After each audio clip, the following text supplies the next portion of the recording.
Why can't you turn and look at us? Because my neck hurts so bad. Because I slept wrong on an airplane against the window like this, and I cannot move my neck. I'm like Frankenstein. Because you can't really move your neck, reminded Toba, our audio guy, of this song right here.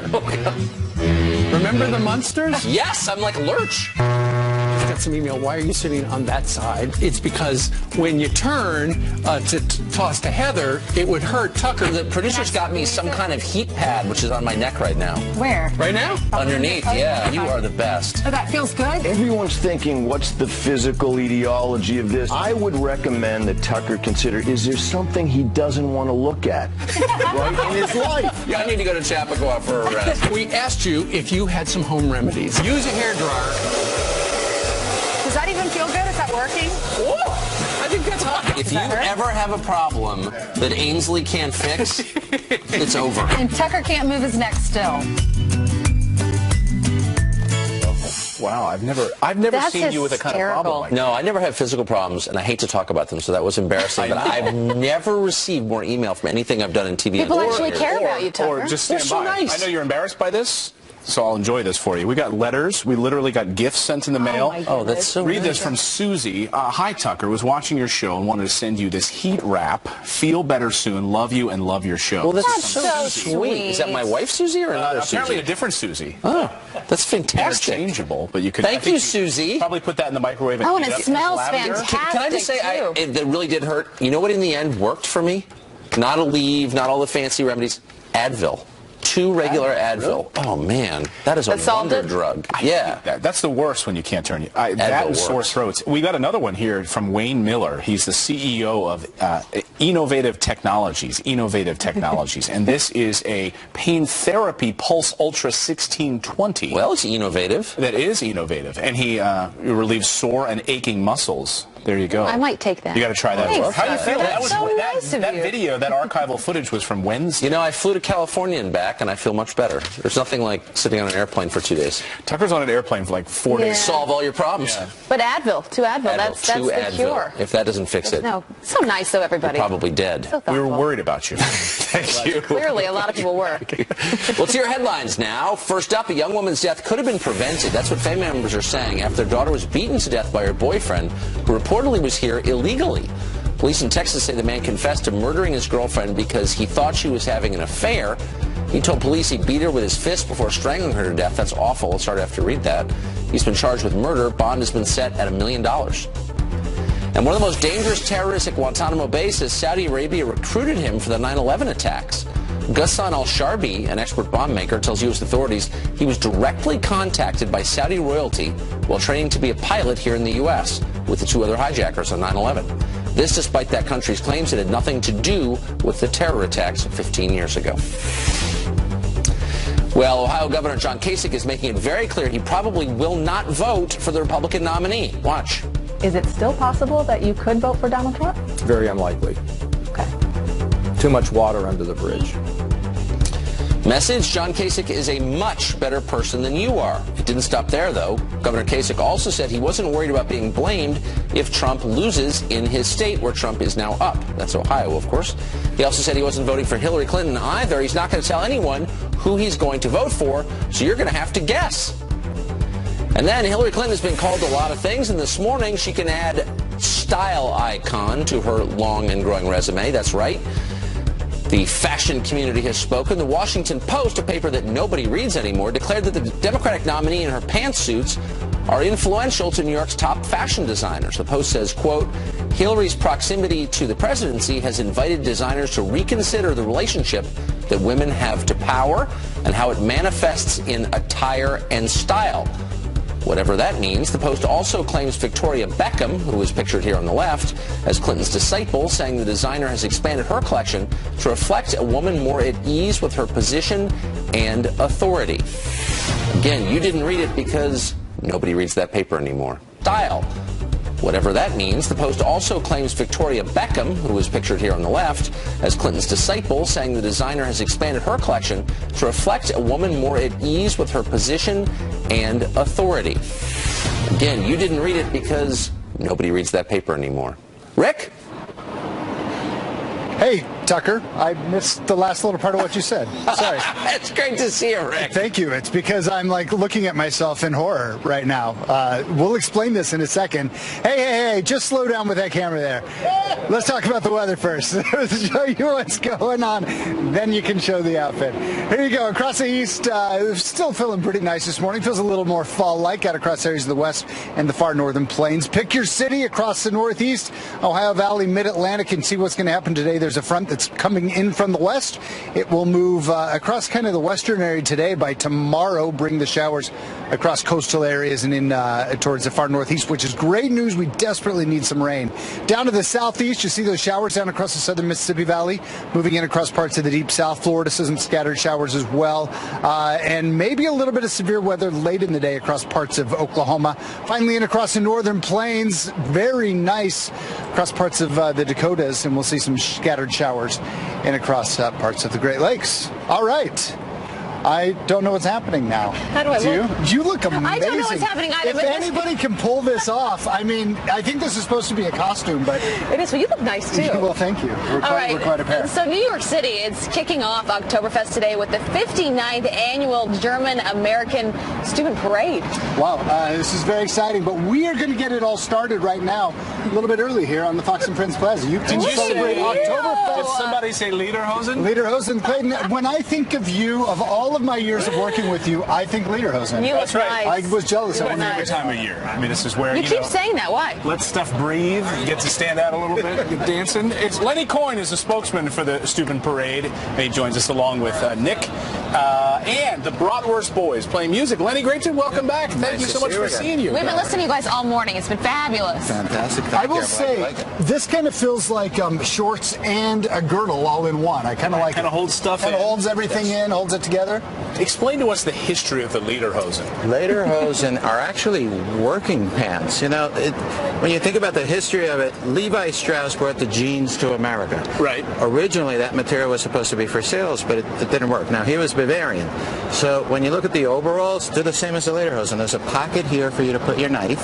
Oh, like out in the... Yeah, right here. The grain harvesting? Yes, Oh, exactly. wow. Oh, So you took the knife with you, and if you needed to cut something out in the field And I love, what do you call these here? Those are called loafers, and they're basically, they warm the calf, and they're decorative. So will de Blasio, is this okay for me to have this in my pants? Will de Blasio stop me on this? Ooh. I don't know. Tell us about the big parade today. Of course, you guys are going to be going up 6th Avenue to Central Park celebrating Oktoberfest? Yes. Parade starts on 67th Street. It's on 5th Avenue, 67th, all the way up to 86th Street, after which we have a party in Central Park, a big Oktoberfest. That goes on until 7 p.m. And this is all about polka dancing. Yeah, I was going to say there's going to be polka dancing. I've never done before, so can you teach me the best way to polka dance? I would love to. Here, I'm not a great dancer. I'm just going to warn you. So we have the band over here. What's the key to the polka dance? I'm going to let you, Lenny, polka dance is very straightforward. It's a 1, 2, 3, 1, 2, 3. Somebody take Clayton, please. Yeah, which lucky lady will take Clayton? I know how to 1, 2, 3. 1, 2, 3. 1, 2, 3. As a kid, I spent 5 years in Nebraska, and everything was polka. So if you went to a wedding, it was a polka dance. I need a partner. So Rick knows how to polka dance? Isn't it? Oh, wait, I thought I did. Right? And Lenny, tell us about Oktoberfest. What does it celebrate? Oktoberfest celebrates a wedding. A wedding? Oh, it's a wedding. Of Prince Ludwig and Princess Therese of Saxony, and it happened 206 years ago. And it originally happened in October, but they moved it to September where it was warmer weather. It lasts 2 full weeks, the last 2 full weeks of September. And now here in New York, everyone celebrates it. It's a big deal here. It is a big deal. It's become a very big deal. The early 1800s, right? Yes. Well, in New York, probably a lot sooner. Everybody, thank you so much. This is so fun. Like this. How do you end it? Do a little twirl? Fantastic. Oh, I love that. The Steubenville Parade, the German-American Student Parade, is today in New York City at noon. If you're here in Manhattan, go up to Central Park. Yeah. Enjoy it. Come do the polka. Come do the polka. Lenny, great to see you this morning. Tucker, it's your turn. How did you survive this, buddy? And if that doesn't wake you up this Saturday morning, well, that's all we've got. Good luck, gentlemen. Well, Hillary Clinton teams up with Michelle Obama to sway millennial voters, but the event didn't go exactly as planned.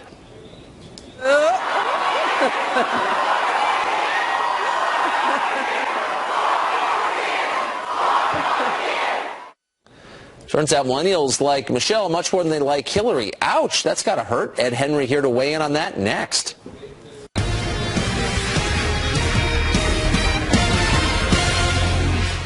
Hillary Clinton making a big push to sway millennial voters, but her plan has backfired, at least so far, after First Lady Michelle Obama hit the trail for her yesterday. Watch this. I have to say, no.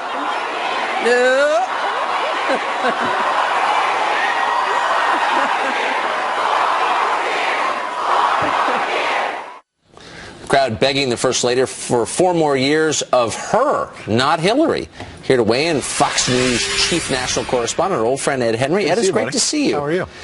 I'm not as worried as the Hillary people are about young voters. So if you look at how she did relative to Bernie Sanders in the primaries, I mean, in some states he won 80, 90% of people under 30. What's their plan for getting those people over? It's not transferring to her. No, it's You're not. right. That's the problem. And it was there in a nutshell. What's their plan? Get Michelle Obama out there to rally millennials and African Americans. Get President Obama out there. He was in Philly a few days ago and had a huge crowd. But same deal as Michelle Obama.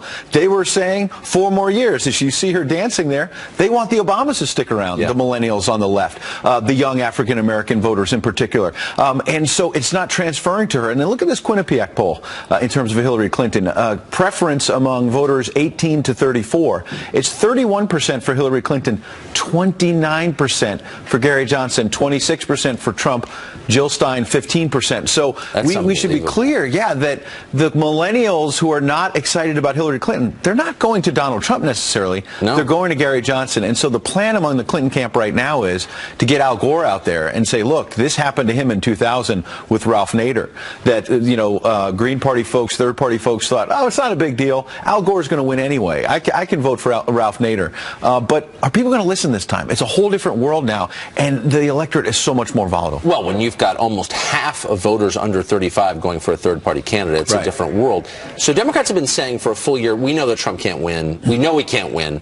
But that assumption is based on turnout models from 2012 and 2008, which are not realistic now. And I talked to senior Democrats in Washington this week who were telling me what they're very nervous about is this enthusiasm gap among millennials, among African Americans who will not turn out in those 2008, 2012 Obama-style levels. And so what you've got to do is inspire them in some way. What Hillary Clinton has done is the opposite. Her campaign has not been about inspiration for her. It's been about Donald Trump is awful. And our colleague Howie Kurtz did a great column a couple of days ago on FoxNews.com. He was basically saying, look, they've thrown the kitchen sink at Donald Trump. He's a sexist. He's a racist. And it's basically a tie race. Yes. Not just nationally, but in these key battlegrounds like Ohio and Florida. Exactly. So what's next? That kind of negative campaign, it's not inspiring young people. Well, once you call someone a Nazi, where do you go from there? You know, if you only go further down from That's true. So Clayton Morris is out tomorrow. He's going to go home and meet his new baby. We're going to spend more time together, and buddy. you, my friend, are going to be on the couch with us tomorrow. 4 hours together. Is it really 4 hours? It's 4 hours. It's Holy smokes. You know, it's going to go faster because you're fun.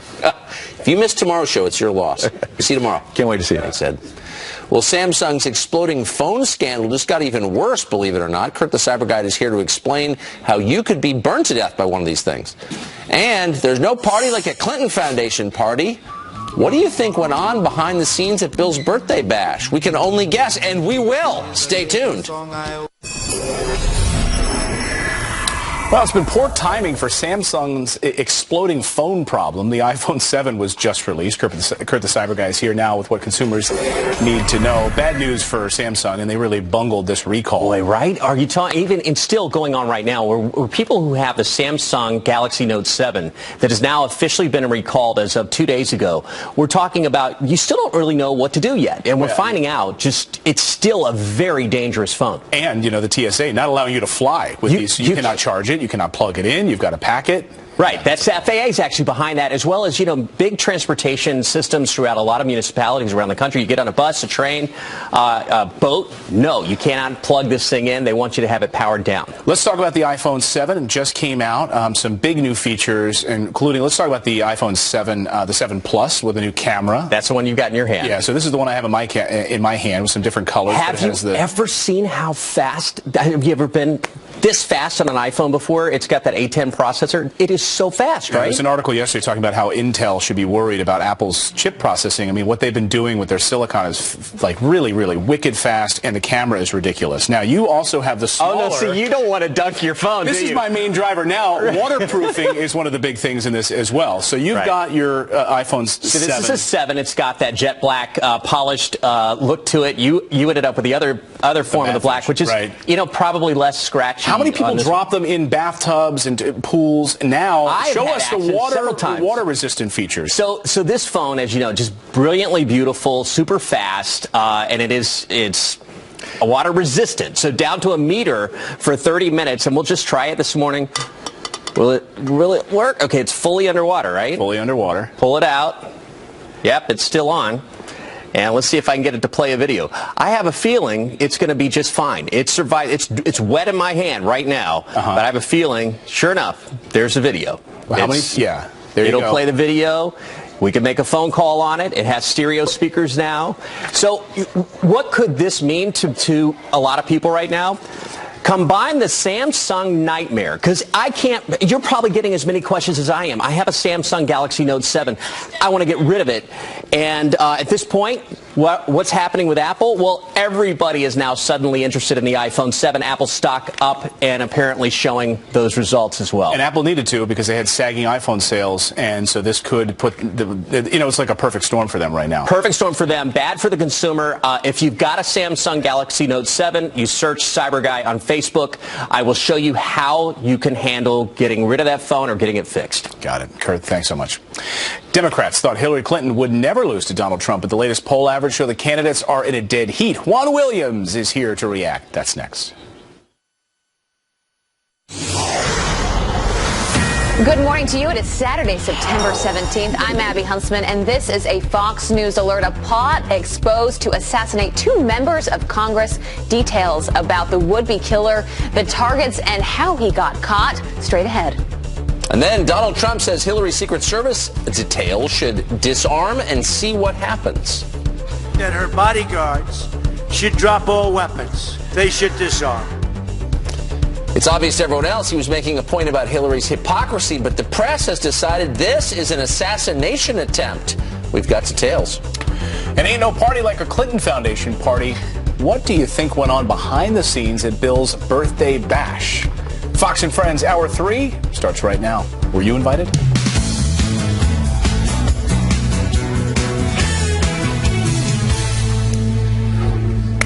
Oh, happy Oktoberfest weekend here on You know what Fox makes it happy? You know who's sitting in the middle? Abby Huntsman that's joins so us sweet. this morning. It's a ray of sunshine. And always a ray of sunshine and a true slice. And A true slice of something, bologna our or whatever viewers it is. might not know that Eve Morris has joined us. She is the latest addition to She joined us? Yeah, well, she's not actually here on the set. She's teething, I think, at home. But she is the latest Morris. Clayton is now the father of 3. Oh, thank you. She's Skyping in right now. I believe we'll have her Skyping into the show. Eve, She are you would there? be. As befits the daughter of a tech expert. You know, she's cluster feeding right now. Do you know what that is? No, I don't want. I don't want to know. It sounds awful. It is. I mean, my wife. You're making me God uncomfortable bless just her. thinking about it. No, she's just constantly feeding. My wife's like, can I just get a cup of coffee or something? So. Yeah, but all that feeding goes somewhere else eventually. Right. Oh. That's right. The diaper cleaning, gotta love that. More on that a little bit later. All right, we do have some headlines to get to this morning, and we begin with a Fox News alert. 4 police officers shot down in the line of duty in 2 separate cities, Philadelphia and Fort Worth. First in Philadelphia, where Sergeant Sylvia Young was shot at least 8 times while sitting in her squad car and survived. The shooter tried to get away, but not before opening fire on another officer and 4 civilians before he was shot dead in an alley. Well, he left a note leading investigators to believe he was targeting police on purpose. And in Fort Worth, Texas, 2 officers were shot while responding to a suicide call. They returned fire, killing the suspect. Both officers had surgery overnight and luckily are expected to be okay. And a sinister plot to assassinate 2 congresswomen foiled by the FBI. Investigators arresting a Tennessee man who threatened to kill Congresswoman Tulsi Gabbard and U.S. Senator Mazie Hirono in Hawaii. Police say the 35-year-old planned to fly to Honolulu on November 1st and opened fire in a courthouse. Apparently, he was angry over not receiving disability. And Donald Trump and Hillary Clinton will be the only two candidates facing off in the first presidential debate. Libertarian Gary Johnson and Green Party nominee Jill Stein, they did not make the cut. They needed a poll. They needed a poll at 15% or higher and an average of 5 polls to qualify. Johnson only averaging 8.4% and Stein at 3.2%. Johnson making headlines just last week for asking, what is Aleppo? What would you do if you were elected? About Aleppo. About Aleppo. And what is Aleppo? You're kidding. No. Aleppo is in Syria. A tough moment for him. Well, the first debate is set for Monday, September 26th. And stunning images from across the world of the lunar eclipse lighting up the night sky. The harvest moon is the full moon closest to the September equinox. The rare sight seen around the globe. See there overnight. This picture, that's from England. Wow. And this beautiful photo was taken from Alabama. If you missed it, you still have another chance to look up tonight. But if you miss it, you'll have to wait a whole nother 8 years to see it. Beautiful. Beautiful, though. That orange moon. And what is Aleppo? What is Aleppo? That was a really bad moment. At least he answered it honestly. But by the way, I if you're a thought the same libertarian, thing. you're not supposed to. You don't care what Aleppo is. Right, you're a isolation. libertarian. Well, to your point, There are how other many countries. How many politicians answer that question without knowing what it is and just sort of make something up? I mean, at least he was like, I don't know. I don't know what Aleppo. What is Aleppo? Syria. Can you What fill is me in Aleppo? before I answer it? All right, we want to get to Garrett Tinney now because we're looking at the race for the White House. Donald Trump unveiling a new campaign meme in Miami while Hillary Clinton desperately tries to stir up controversy about her opponent. So what in the world is going on? Who better to ask than Garrett Tinney? He's live from Washington, D.C. with details. Good morning, Garrett. Hey, good morning, y'all. I want to tell you, I was at a Donald Trump rally this week in Ohio, so firsthand, I can tell you that a lot of his supporters are fully embracing Hillary Clinton's description of them as deplorable. It's become almost a badge of honor for them. Last night at a rally in Miami, the campaign continued to play that up as well with a song from the Broadway musical Les Miserables. And after a rough week, the Clinton campaign is also now trying to reignite some controversy by accusing Donald Trump of inciting violence during his speech last night. This comes after Donald Trump was talking about gun control and Hillary Clinton's hypocrisy for wanting to take away people's guns while she herself walks around with armed bodyguards 24/7. Many in the mainstream media are joining in as well, again criticizing Trump for, in their words, calling for an assassination attempt on Clinton. Take a listen to Trump's remarks for yourself, though. I think that her bodyguards should drop all weapons. They should disarm. Right? I think they should disarm immediately. What do you think? Yes? Yes. Yeah. Take their guns away. She doesn't want guns. Let's see what happens to her. Take their guns away. Okay? It'd be very dangerous. Well, the Clinton campaign issued a statement saying Donald Trump has a pattern of inciting people to violence. Whether this is done to provoke protesters at a rally or casually or even as a joke, it is an unacceptable quality in anyone seeking the job of commander-in-chief. After a couple of rough weeks, the Clinton campaign is clearly trying to change the narrative from Clinton's health and other scandals.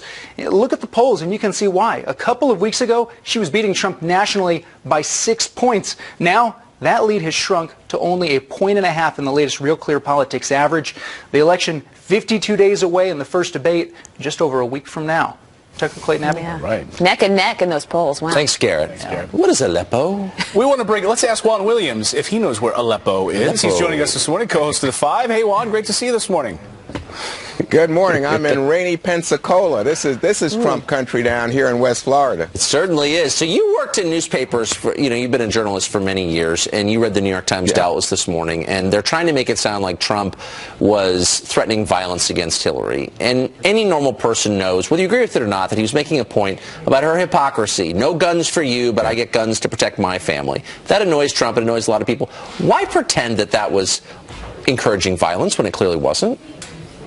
Well, I think there's a little history here, Tucker. Remember Trump at one point said the Second Amendment people could take care of that, and it was interpreted as suggesting that potentially people who are gun owners would deal with Hillary if she got elected or something like that. Again, it was a stretch because I think in that situation, Trump really was talking about the activism of gun owners, which is well known in political circles. Right. They're a very strong activist and advocacy group. But again, given the violence we've seen at Trump rallies and all that, I think it plays up that theme because I know, that's but what the media are being dishonest. I mean, they're just being dishonest. I mean, they are. They're rooting for Hillary against Trump, and they're like lying on purpose to help get her elected. Don't they undermine their credibility when they do that? I don't think they're lying. I think that they are putting out, one version of what people fear from Donald Trump. I think that, the question is, do you say in your article or in your broadcast, as you're doing this morning, listen, a lot of people think Donald Trump is just making the point that Hillary Clinton is a gun control supporter, and that in fact she has armed guards 24/7 and has since she's been First Lady of the United States. Let's not forget. So I think people appreciate that we get both sides of it, but I don't know that I would say, oh, the media's lying. Well, Juan, do you think that there's a concern within the Clinton camp that this thing is slipping away from her? Because we were talking about this a little earlier. This is someone who has been preparing for a run for years and years. She's got the electoral math on her side, and here she's going up against Donald Trump, never run in his life, doesn't nearly have the ground game, the money, anything that she has. And you look at the polls that Garrett Tenney was just talking about, it really is neck and neck. Even he's up in some of the swing states, including the important state of Ohio, and one poll up by 5 points. Is there a real concern there that this might be slipping for her? So I've been traveling the last few days, Abby, and I think Democrats around the country are coming down with maybe what was giving Mrs. Clinton the sniffles last weekend. I think they're feeling a little weak in the knees there, if you get my point. Right. Anxiety and dread, because for the first time, you hear people saying, oh my gosh, I can see that Donald Trump might win this thing on the Democratic side. Now, let's be a little bit fair here and cautious in understanding what's going on. The basic elements of the race have not changed. It's more that it's less that Clinton is losing support. It's more that Donald Trump is gaining support, especially from Republicans who might have been, uncertain about whether they were going to support him. So he's consolidating that base, and I think that's pushing up his numbers. But if you look at the electoral map that you referenced, she still has an advantage. If you look at the election models that we in politics use, she's still favored, but just not as much. And that's what's causing Democrats to have a little case of the shakes early Halloween Sprite night. Well, so what does Hillary Clinton need to do then? If you were advising her, the debate, just a short time away now, that all eyes on that first debate, and then we have two more after that. What would you be advising her to do to try to steady this ship? Well, I think she's got to change the narrative. This is what Tucker was talking about earlier when he was saying, there's so much media bias out there. Look, so for the last few days, what we've been talking about is Mrs. Clinton's health, and going back even to the deplorables comment. We heard Garrett talking about how that's become a meme at Trump rallies and all. Oh, so suddenly you have a shift. Could it be that people now start talking about Trump and violence on the guns thing? Or people talking about, what about Trump going back on his birther comment? Did he mean it or not? This brings back a lot of attention, and not positive attention, on Trump. That benefits the Clinton campaign. So for them, they want to get back to that focus on the questions about Trump's temperament, his leadership. They want the focus there. And the second thing is that Mrs. Clinton is making an effort now, inside her campaign, very clearly emphasizing here's what she stands for, as opposed to just being opposed to Donald Trump. So the Clintons have taken so much heat recently for their foundation and for their relentless fundraising, for spending all of last month with rich people raising money. It's hurt her. I think everyone would agree, Democrats agree. Given that, what do you make of Bill Clinton's 70th birthday party last night? It's star-studded event. You weren't invited? $250,000 to be a participant in this. Why are they doing this? This looks like addiction to me. Like they can't stop fundraising even when it hurts them. Well, this is so interesting to me. But when you talk to the Clinton people, there's a real strong sense that they are being maligned, that the Clinton Foundation does good work. And I don't think it's much question. Yeah, they've done good work, on HIV, malaria, all that.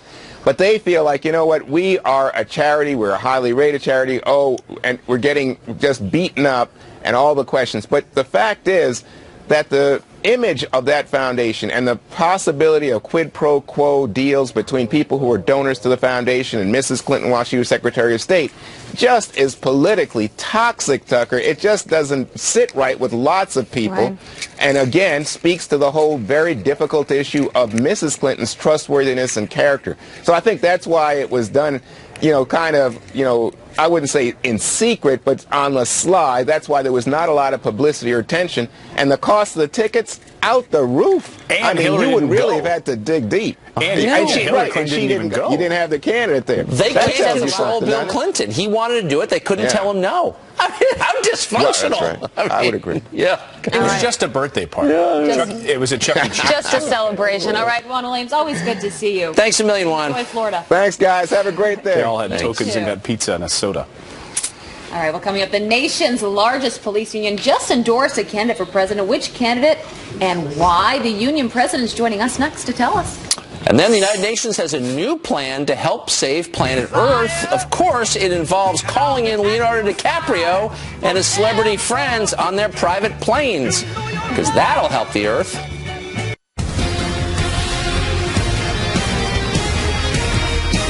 A few minutes ago, the endorsement of the largest police union in the country, the Fraternal Order of Police, #1 by far. Pretty good. FOP, Donald Trump celebrating that major endorsement in the state of Florida yesterday. So what prompted the largest police union to back the Republican? Here to answer that question is the president of the Fraternal Order of Police, Chuck Canterbury. Great to see you, Mr. Canterbury. Appreciate it. So my understanding is that Hillary Clinton didn't actively seek your endorsement. I don't think I can remember a time when the Democratic nominee, who is obviously supposed to be on the side of unions, didn't seek a union endorsement. What is that? Well, I can't answer that question for the Hillary campaign, but Mr. Trump did answer our questionnaire, did request our endorsement, and did sit down with our presidential screening committee and discuss the issues that are important to police officers across this country. So what are the issues that led you to support Donald Trump?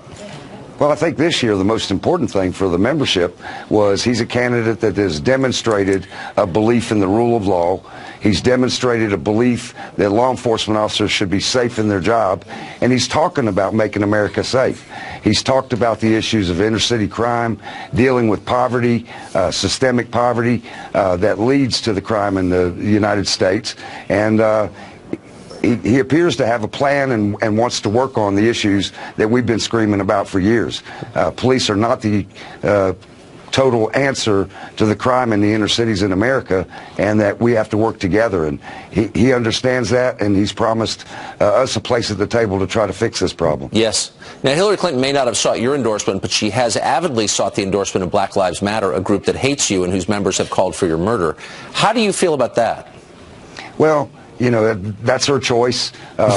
We have a difference of opinion, and the platform of Black Lives Matter versus law enforcement. You know, we're members of the communities that we police in. We want our communities to be safe, and we don't chant pigs in a blanket. So we're out here trying to do a job for America. Donald Trump recognized that, and I believe that's why our members overwhelmingly chose Mr. Trump. Yeah, because it turns out if one of the candidates hates you, she's probably not going to win your support. Is that fair to say? Absolutely. And, you know, just to be fair, Tucker, I don't believe Mrs. Clinton hates law enforcement. Yeah. I just think it's a misguided attempt to pander to a group that she needs their support. You know, the bottom line is Mr. Trump wasn't scared to stand up and say he supported police officers. He was the first candidate out last night with a tweet when 4 police officers were shot in this country. We believe he has a genuine concern about our safety, and we think that he's going to work with us to make America safer. Fair enough. Chuck Canterbury, head of the Fraternal Order of Police. Great to see you this morning. Thanks. Yeah, thanks, Tucker.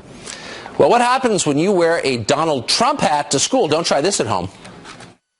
You're not allowed to share hate language in the university. I'm saying make America great. What is it? That's right. You're not allowed to share your opinion at a university. We'll tell you what happened next. And nobody reads the Washington Post, but if they did, they might find out the real reason Hillary's health is being criticized, because she's a woman, of course. Ugh, let me get my air sickness back. Our panel of moms is here to discuss that next.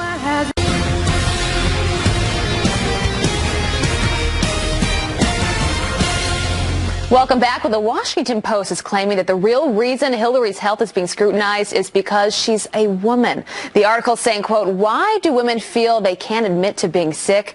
You know the answer. It's because women fear showing any sign of weakness lest others presume the worst, that she's not as good as a man. But is that really the case? Well, joining me now is our mom panel, Kathy Burnett, Courtney Bonanno, Claudine Avoli, Josie Kikadi, and Nell Gibbon-Daly. Women, thanks for being here this morning. Really appreciate it. Thank you. All right, Kathy, we'll start with you. Is that the case here? Because they're saying she didn't come out and say that she was sick because she was worried about the fact that she was a woman. Yeah, no, I think it is a trite and unimaginative reach of trying to deflect Americans away from the real problem. The reason why her issue is why her health is an issue is because she could potentially be the next president. That is the reason why, and we want to make sure that the next president can actually do the job. And Claudine, you're nodding your head. I mean, should we care about the health of whoever our next president is? Thank you for having me. I'm a mom, I'm a woman, I'm a social worker, and I do think that we should care about the health of them, but I also believe that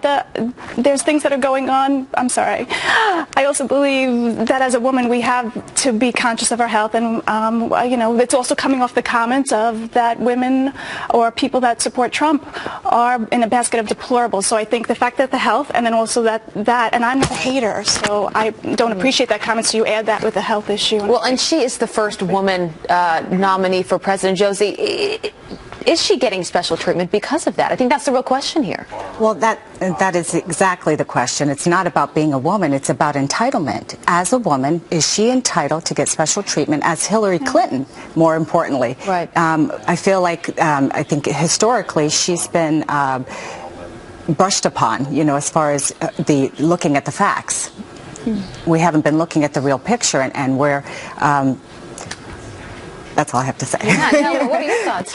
You know, unfortunately, I think that if this had happened to Trump, right? Then well, that's how you always have to look at it. Right. But then the other person exactly. choose, right? Like the camp would be like saying like, oh, there's, you know, his health would be the one that would be scrutinized. The thing that's interesting for me here is that what is the press not talking about because they're so obsessed with Hillary Clinton's health, right? And it deflects from us talking about real policy concerns and issues in this election. But her health is a real issue. Because what we saw on that video, yeah, because what we saw on that video is very disturbing. Not only does it seem like her campaign is falling apart, but now it seems like she herself is falling apart, and that is a real issue. Because we see these people get into office one day, the next day they have a ton of gray hair. It's a stressful job, and can she do the job? It's the toughest job in the world. And you brought up, Nell, policy and how we've got to focus on that. And there's been a lot of talk over the past few months about Donald Trump and struggling with the women vote. But Courtney, I mean, he's really been making an effort as of recently, especially with the help of his daughter Ivanka, talking about the importance of a woman's role, a mother's role, and changing some of the policies that we have. Is he doing better, you think, than the media lays out? I think so, and I think that he's certainly doing better than some of the Republicans in the past. I think women and moms especially are happy to hear that he's talking about maternity leave. He's talking about, you know, updating the flexible spending account to be a dependent care account, so you're not losing that benefit. It's actually extending beyond the working parent to all people that want to take advantage of it. So I think that's a great thing. I, for one, I've lost out on that, where I've, you know, if you don't use it, you lose it. You know, you've got all this money. You guys all know firsthand what it's like. And attachment, research shows that attachment parenting and building the bonds of the child and the mother in the first 6 weeks, and if that's something that he can do to help this country build the family structure, make the family stronger, I think that's going to be preventative. But the reality is, if we're talking about that issue, Hillary Clinton's plan is still much more comprehensive than Donald Trump's is. He's only offering women, what is it, 6 weeks? She's offering 12 to 14 But how do we even know, since we haven't even seen her? She only graces those who are paying high ticket plates. We're talking a lot about Trump because he's been out there so much with Ivanka, and we've been hearing about this the last few days. Do you think, Josie, he has been underestimated recently with how women feel about him? I do. And in fact, I think that Trump's plan is an effort to attract Democrat voters, the conglomerate of moderate Republicans. Because he needs them in order to win. We've all looked at the electoral map. I mean, he needs the women, right? He needs independence. And I think with this addition to having maternity leave, I mean, he certainly has my vote. Yes, and with the families, we need to build the structure of the families preventatively so that we don't have to be reacting all the time for damages that have been done down the road. Yeah, and isn't that the kind of president we want? Instead of someone coming to the table and calling half the population a basket of deplorables and irredeemables, knowing that one day you may actually have to govern all of those deplorables and irredeemable people. But to see Trump saying, hey, listen, I need your vote, so I'm going to go out here and I'm going to get your vote. I'm going to touch you where you live. I'm going to make you feel as though you're important to me. This is really That's what we want. Loved having you guys here this morning. Thanks so much for waking up early and for being here. Thank you. Thank you very much. Appreciate it. All right, so coming up, what happens when you wear a Donald Trump hat at school? You're not allowed to share hate language in the university. I'm saying make America great. What is in... Wow, well, what happened to that student? That is ahead. Plus, Donald Trump has a hair-raising experience with Jimmy Fallon.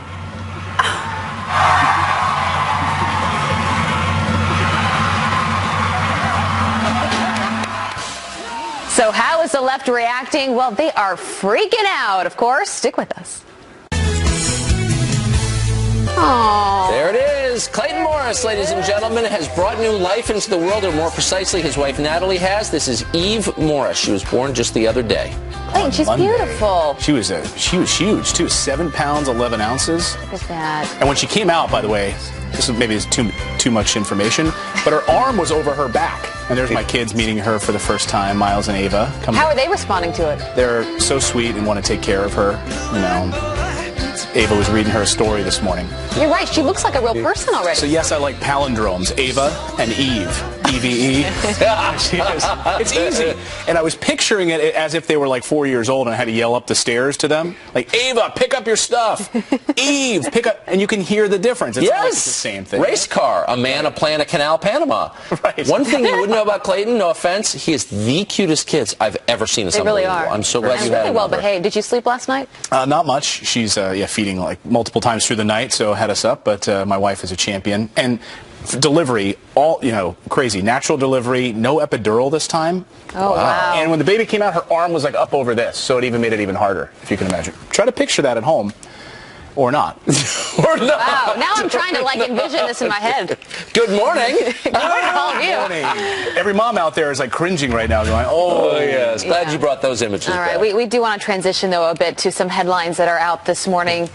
And it turns out that the man who slashed a cop in the face with an 11-inch meat cleaver in New York City was fighting deportation. Police say Akram Judeh, a Palestinian national, was in New York to appeal a deportation notice next month. Well, the off-duty detective who stopped Judeh before he was shot has been released now from the hospital. 16-year police detective Brian O'Donnell was cut from the temple all the way to his jaw. Horrible story. Well, terrifying moments on an Amtrak train as a man with a gun barricades himself inside the bathroom, and for several hours. The train ordered to stop just outside Los Angeles as SWAT teams cleared nearly 200 people off the train. Police had to use tear gas to get the man into custody. Luckily, though, no one was hurt. And a college student gets into a heated battle with a social justice warrior over his Make America Great Again hat. Look at this. You're not allowed to share hate language in the university. I'm saying make America great. Language about that? What is dude, we're friends and I level with you, but you've got to take the hat off or I'm going to raid the prison, the university. But you don't know anything about Trump. You don't know anything. You don't know one little thing. So that Canadian man being attacked at Mount Royal University in Alberta, even getting the hat ripped off from his head. Students claim he was spreading hate language. They even threatened to report him to the university president. Well, the UN is recruiting celebs to help save the environment, including Stevie Wonder and jet setter Leonardo DiCaprio. Our climate, food security, economic security, and ultimately our future on this planet depends on the health of our oceans. The actor speaking in New York City on the importance of saving the climate for future generations. Even though he doesn't practice what he preaches, many call him a hypocrite since he's flown his private jet to and from New York City and LA 6 times in just 1 week.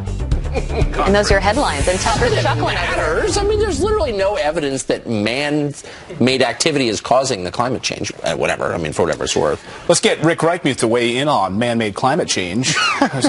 Hey, Rick. Hey, Rick. Hey, guys. How about this? How about happy 69th birthday?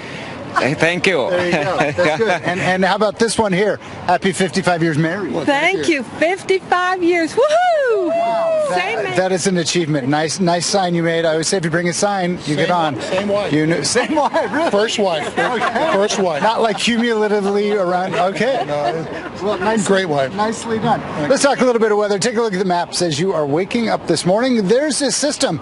This was a tropical storm Julius, a little tropical depression. It's going to meander there off the southeast coast and South Carolina, where these lovely married 55-year people are from.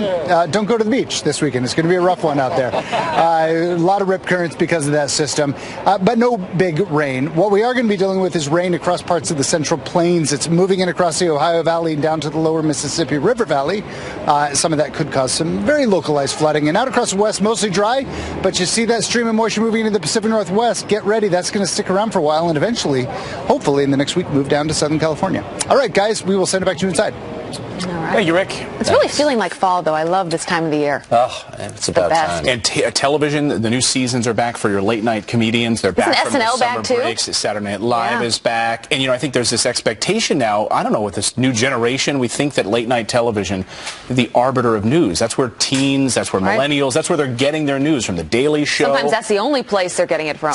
Perhaps sadly. And Donald Trump was on Jimmy Fallon's show the other night, and the left is furious about his interview with Donald Trump, thinking that it was a softball. Did you catch the interview? Take a look at him playing with his hair the other night. He was messing up his hair. A little tussle. Newsweek, though, tweeted and felt that this was a bad interview.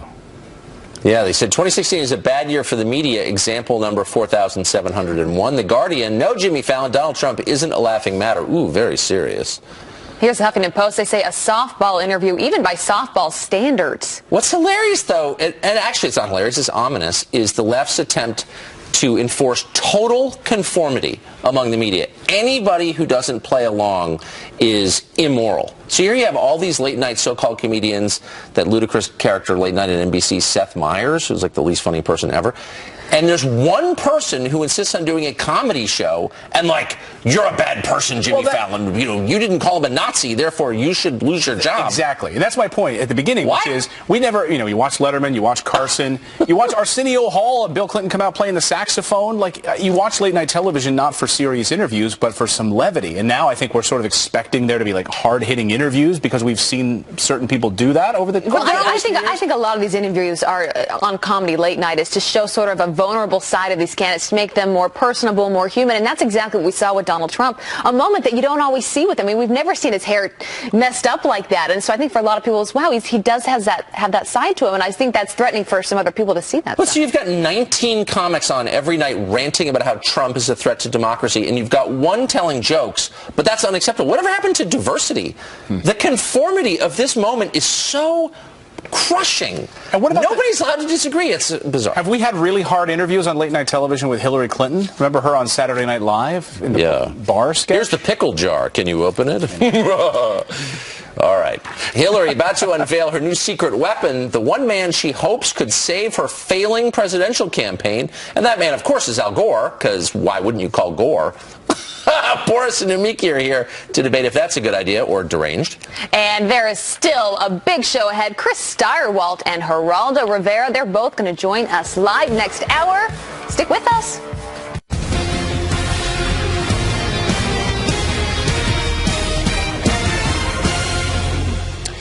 Well, Hillary Clinton about to unveil her new secret weapon, the one man she hopes could save her struggling presidential campaign.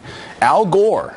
So, could anything go wrong here? Or is this a smart move? Here for a fair and balanced debate, Boris Epstein, senior advisor to the Trump campaign, and Nomiki Konst, host of The Filter on SiriusXM. Great to see you guys. Good morning.